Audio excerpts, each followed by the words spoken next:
Sir जी देख रहे हो गंदगी बहुत गंदी है जी। ये अपना ਅਸੀਂ ਇੱਥੇ ਵਰਕਸ਼ਾਪ ਹੈ ਸਾਡੀ, ਅਸੀਂ ਬਿਮਾਰ ਹੋ ਜਾਂਦੇ ਹਾਂ ਜਦੋਂ ਮਿੱਟੀ ਮੁੱਟੀ ਉੱਡਦੀ ਹੈ ਤੇ ਬੜਾ ਮਸਲਾ ਜੀ ਇਹਦੇ ਵਿੱਚ। ਕੋਈ ਇੰਤਜ਼ਾਮੀਆ ਕੋਈ ਨਹੀਂ ਇੱਥੇ ਆਣ ਕੇ ਕਰਦਾ ਹੈਗਾ। ਜਾਂ ਦੇਖ ਲਓ ਕੈਮਰਾਮੈਨ ਦਿਖਾਵੇ ਤੁਹਾਡਾ ਜੀ, ਦੇਖੋ ਕੀ ਹਾਲ ਜੇ।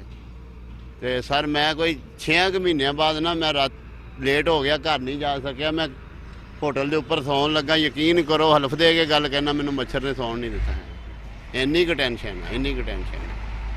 ਤੇ ਅਸੀਂ ਇਹ ਆਪਣੇ ਟੋਭਾ ਟੇਕ ਸਿੰਘ ਦੇ ਜਿਹੜੇ ਵੱਡੇ ਅਫੀਸਰ ਨੇ ਉਹਨਾਂ ਨੂੰ ਇਹ ਗੱਲ ਕਹਿੰਦੇ ਆ ਜੀ, ਇਹਦਾ ਕੋਈ ਬਾਰੇ ਸੋਚਣ, ਇਹਦੀ ਕੋਈ ਸਫਾਈ ਸੁਫਾਈ ਕਰਾਉਣ ਜੀ। ਮਿਹਰਬਾਨੀ ਹੈ ਜੀ ਉਹਨਾਂ ਦੀ।